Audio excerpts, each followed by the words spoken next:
Good afternoon. This is my tutorial video on how to create an activity using the Geogebra application or the Geogebra website. Let me just close this one.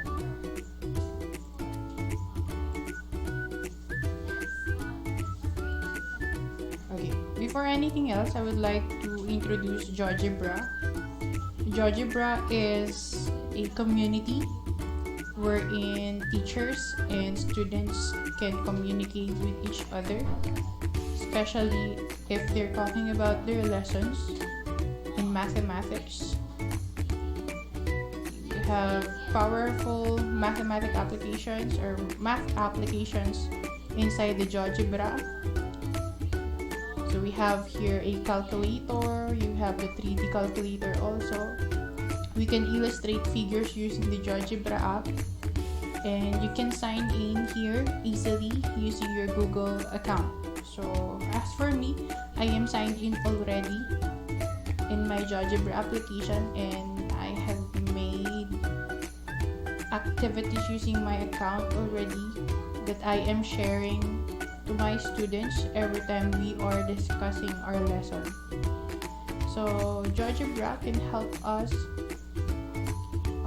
add and illustrate, so that I add graphics and illustrate what is happening, especially if we're discussing calculus and geometry. Okay, it is a very helpful tool also in algebra if you want to show the behavior of the graph of the equation. But as for me, we are currently in our circle lessons in grade 10 mathematics. That is why I am using the Geogebra app to represent or to show to my students how does the parts of circles affect the relationships of chords and central angles, and then the arcs of the circle, the inscribed angles, and all. So we can use this to show them how the theorems, postulates, corollaries work in geometry. So let me just show you how I do my activities. So I have here an activity, the theorems involving circles. I'm not done with it yet, but I'll show you how I do it. So if you're new to Geogebra, you can just log into your account and then create your account, and then dito sa my profile. Okay, I'm on my profile right now. Kung wala pa po tayong nagagawa activities, if you're not yet familiar with this, you can create a new activity. Okay, you can do the book if you want to create a module, and you can choose also to do an activity. For me, I made a book for my class. So this is the book that I created. I'm not done with it yet, though I'm still on the process. Okay, so in here, I'm still on the process of creating the book. In the book, you can create activities also. So let me just show you the book. Let's edit it. Okay. So inside the book, we have chapters. Okay, for the first chapter, I have the definitions and fundamental relations. So I have section 1 here. We have the central angle. So let me just show you how I made the central angle.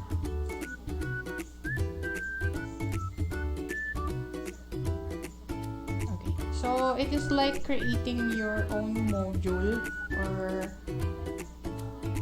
module, and then ang kagandahan po is that they can see the relationships inside, because your students can actually move around the application, and they can open the application, or they can open the activity or the book right in front of them using their phones if they could download the application directly from the App Store.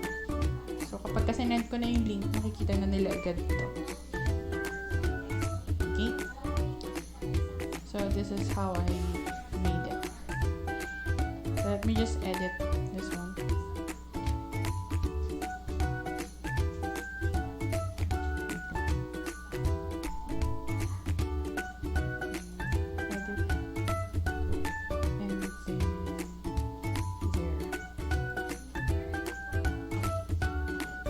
just click the edit applet.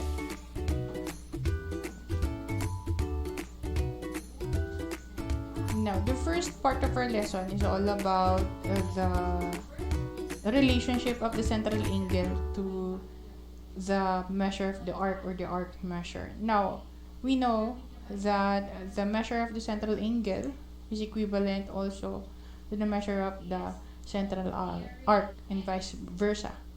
So we have the theorem here. The degree measure of a minor arc is the degree measure of the central angle. Ideally, in a face-to-face setup, you're just drawing a circle on the board and indicating an angle inside that circle and just labeling the arc form from that central angle with the same label of the central angle.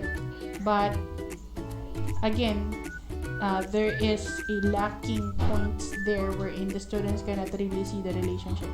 Using the Geogebra application, we can illustrate how does it work, how does this theorem work. Okay, so dito, you can create your own applet or activity so that your students can see it. So, this is how I do it. Okay. So, tapos ko na siya.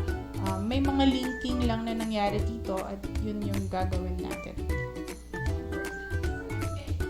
So, let me just create another activity or a book. So, let me see this one.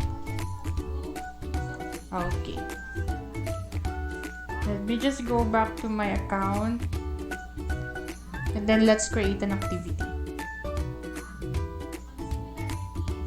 So, let's create an activity. Just click create and then activity. And then, let's put the title Central Angle. Okay. So, we have how many options here? We have 1, 2, 3, 4, 5, 6, 7 options to create the activity for inside the Geogebra application. So, meron din tayong visibility option dito para lang tayo nag-upload ng video sa YouTube. You can put this publicly and then kapag kasi search ng ibang teacher yung activity na ginawa natin, makikita nila. Ang kagandahan nun, they could share it to their students also. So, hindi lang sa estudyante natin pwedeng mapunta yung activity na ginawa natin. Pwede rin siyang mapunta sa kahit na sinong estudyante as long as nakapublic yung ating ginawang activity. But I think meron pang kailangan gawin dito. So, yung sa akin is naka-shared link lang siya. So, kapag ginawa ko na yung activity, copy ko lang yung link and then punta ko sa interface po namin na ginagamit and then dun na papasok. Pag clinic na yung estudyante, makikita na niya yung activity. So, if you want to share your work with other teachers or with other students as their resources, you can do it here. Okay? So, for my activity, I would like to illustrate a figure to my students. That's why I'm using this one. Ito, yung button na to, yung Geogebra. Kapag text naman, we can create a question. Okay? And then, meron tayong pwedeng ilagay na tanong dito. So, for example, let's have this one. Central angle theorem. And we want our students to discover the relationship between the central angle and the arc form. So, just do the instructions. So, observe the relationship of the measure of the central angle. Oo, tama yung grammar ko dito. Central angle and the arc form. And the measure of the arc form.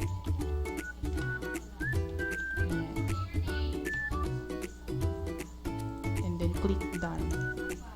Then after that, meron na tayo there. So we're able to create the instruction already. And after the instruction, we can add another element wherein we can create our own applet. You can also include a video. For example, meron kayong sariling video na ginawa, pwede nyo siyang ilagay dito. But if you want to attach a link of that video, you can do it here. Okay. Preferably, you can just upload the video on your YouTube channel and then you put the link in here. Oh, advantage yun. May views na kayo, may likes pa kayo. Okay. So, hindi na ako pupunta doon. I'll just put the applet. For the applet, let me just go back. For the applet, you can add element and then you click the Geogebra icon. And then, if you want to include an existing applet, you have a variety of choices in here.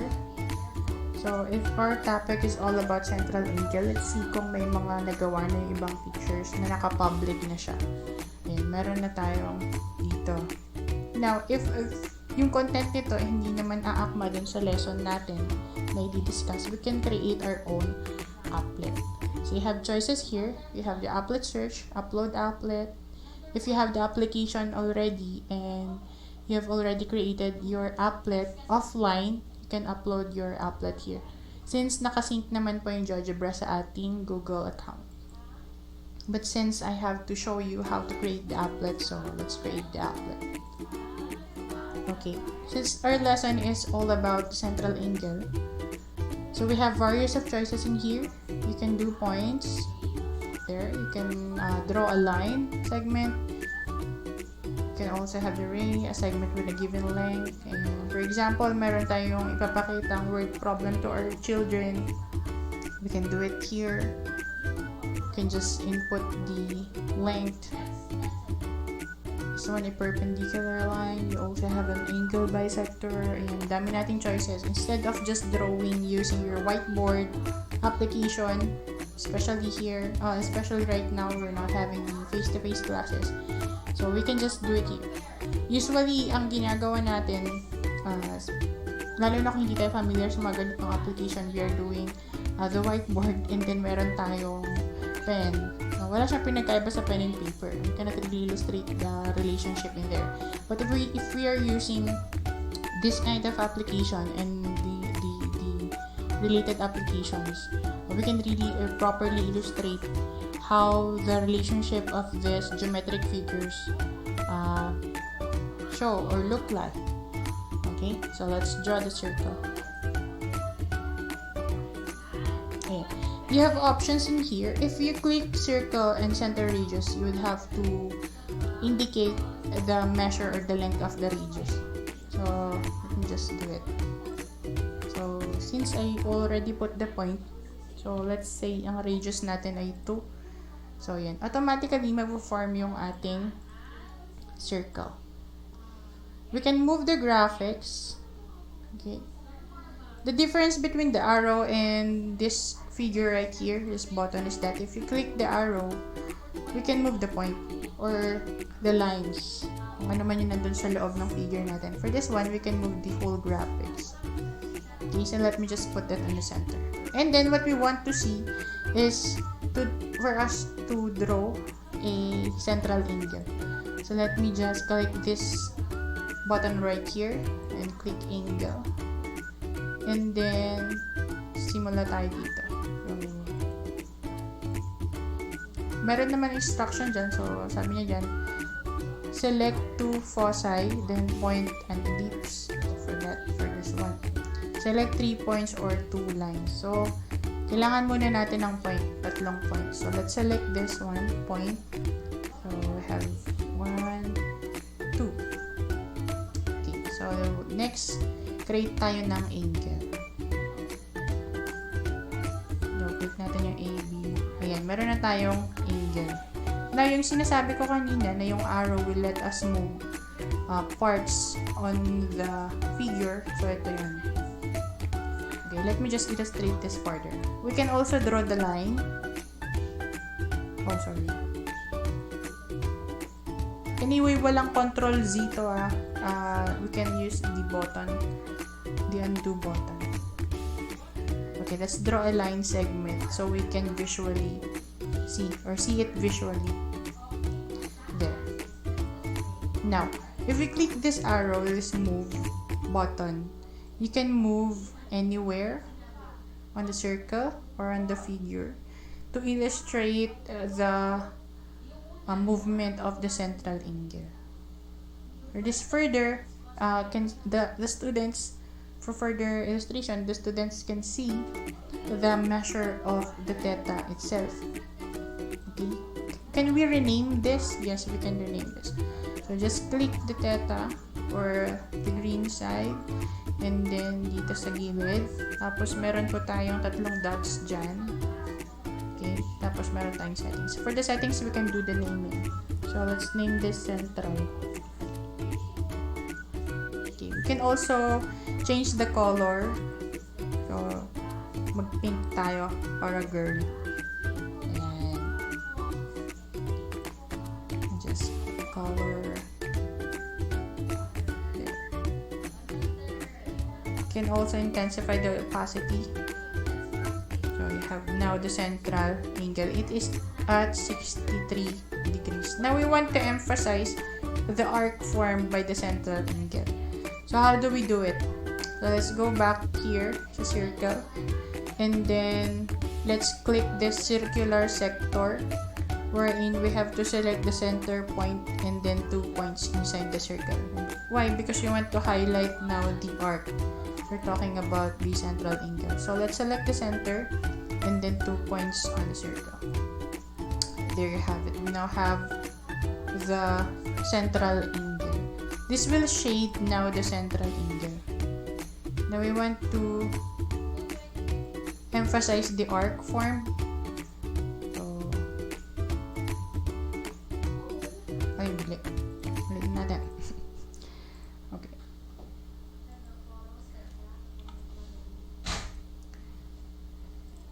Okay, let's, mali yung semicircle. Let's create a circular arc right here. Ayan, circular arc, compared dun sa isa kanina, yung ginamit kasi natin is circular sector. So, yung circular sector, it will emphasize the figure wherein nasaan yung central angle. Now, your circular arc will define the arc. So, let's select the center and then 2 points on the circle. Okay, now we have our circular arc. Okay. So, now that we have the circular arc, so let's edit it to emphasize the circular arc. Let me just change the color. Green na lang. Okay. So, this is the arc form. Ayun. The circular arc.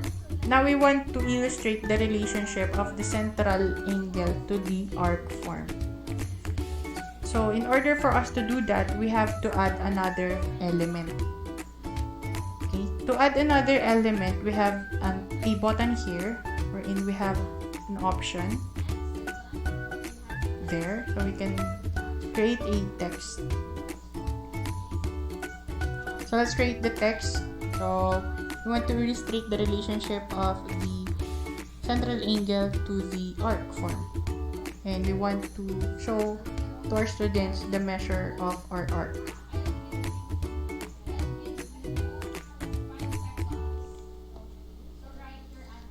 Okay, yan. Meron na tayong text dito.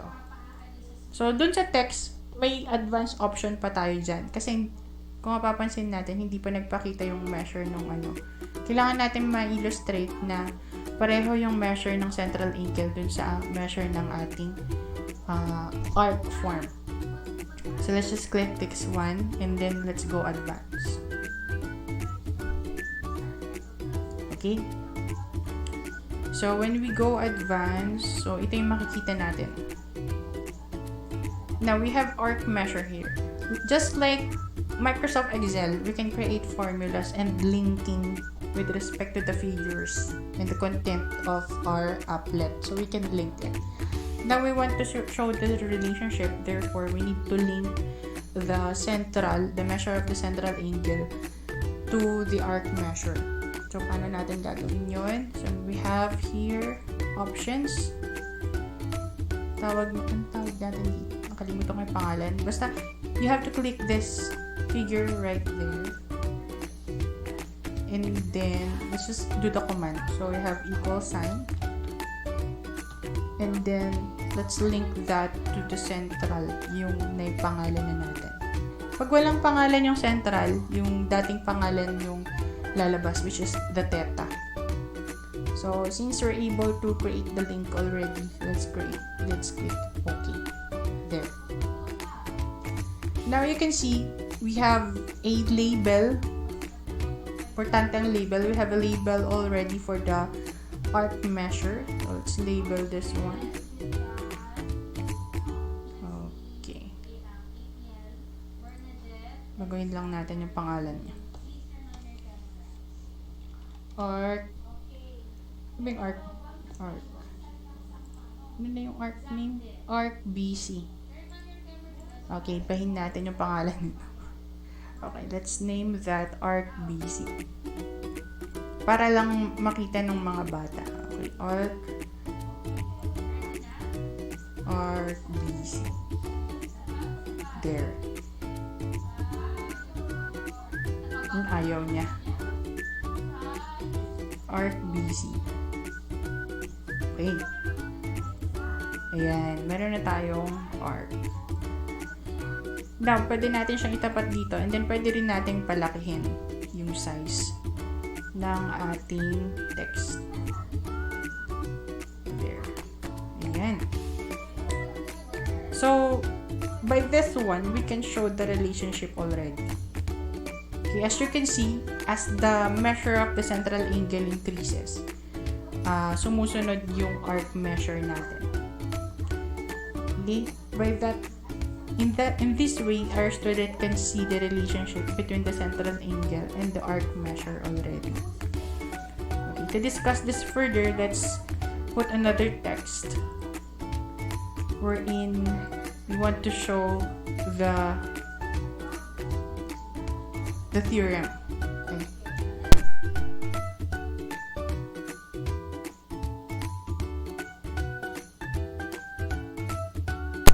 Okay, so let's say the degree measure of a minor arc. Suppose na-discuss na natin kung ano yung minor arc is the degree measure of the central angle. Yan. So, then click. Be mindful also about kung paano natin i-enter yung text. Because if we are going to enter it as is, masyadong mahaba yung kalalaman. Let me just show you. Ayan. In-enter natin siya as is. So, ganyan siya. Kung hindi pa ako nag-enter dito sa may measure of a arc, diretso po yan nalalabas. So, we want to make it short. So, there. Let's just move this around. Okay. Ayan na siya. So, meron tayong applet.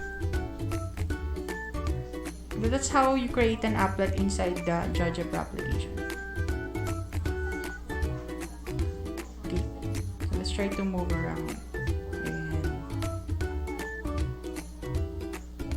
So, by doing the applet, we can show the relationship of the central angle to the arc measure.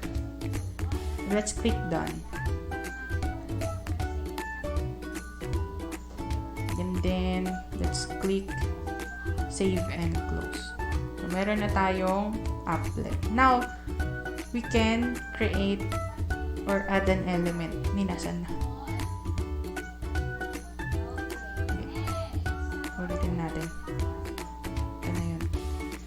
So, our activities that observe the relationship of the measure of the central angle and measure of the arc form. So, let's do edit activity. Ayan.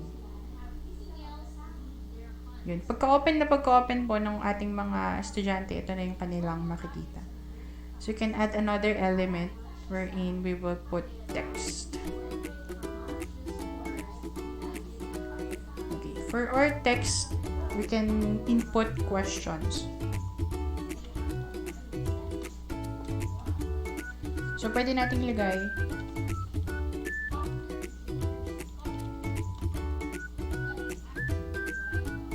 we can do an instruction in here. So move the points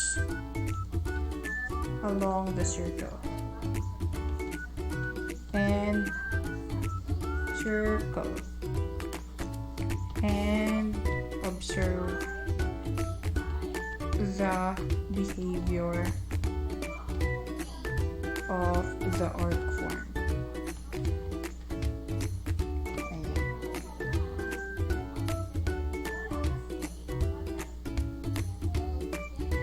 Tapos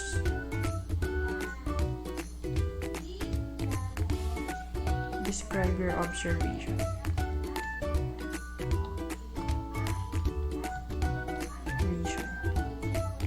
So, since nagpapadescribe tayo, pwede natin tanggalin yung theorem muna.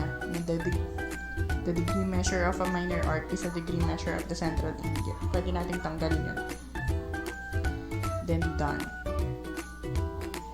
Ayan. Meron tayo. Okay. We can create another element. We can add question. Tapos, for example, our question is that if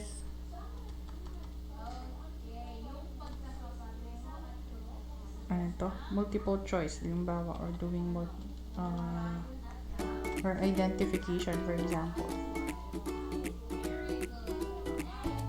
Identification. Tapos, what is the relationship of the central angle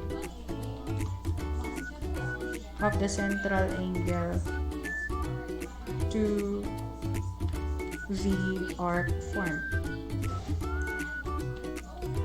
There. It's a question.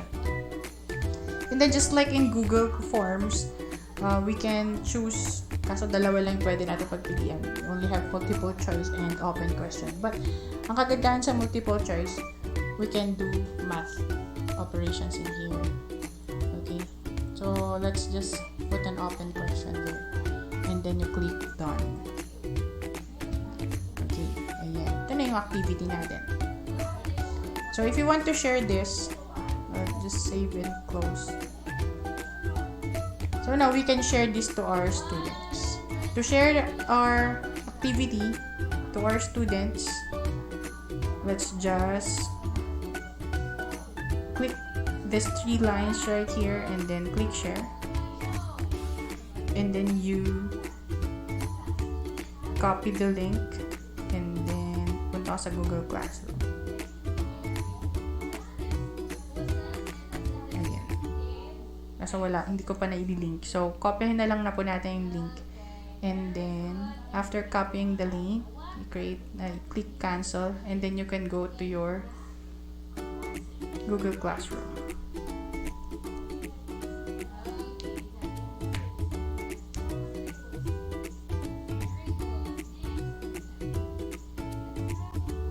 Okay, I am inside my class already, Justice League, and I want to share the link with them. So, just create the announcement. Hey guys. Hey everyone. Pwede naman. Hey everyone, check out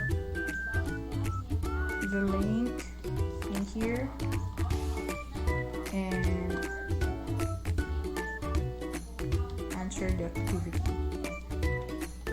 Parang ang dami naman nilang gagawin. Okay. And then you click add and then you put the link there.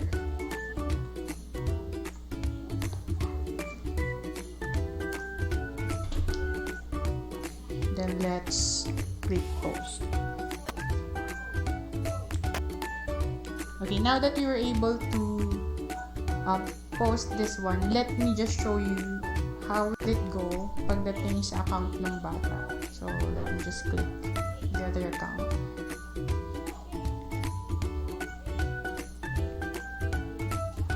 Okay, Justice League. This is the account of the student already. So, yan. Kita na niya yung pinost ni teacher.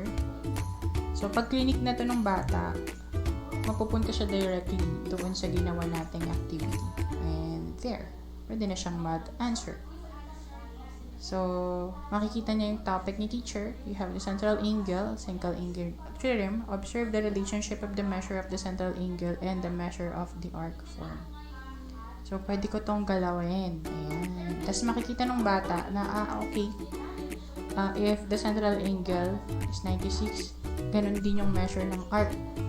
So, pareho pala sila kapag ka nasa central angle yung aking angle. Ayan. Makikita nila yan. And then with that, they can answer your questions here. Okay, so let's answer.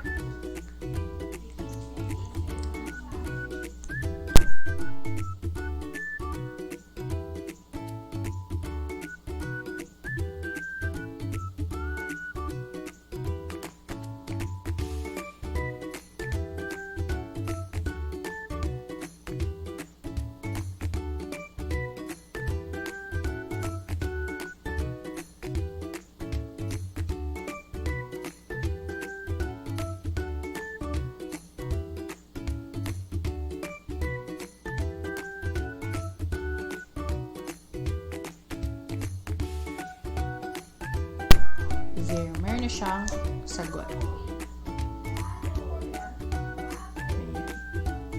So that is how we do activities inside the Geogebra application. Thank you so much. Geogebra works and it's very helpful for us teachers, especially in this kind of situations. Thank you so much. Bye-bye.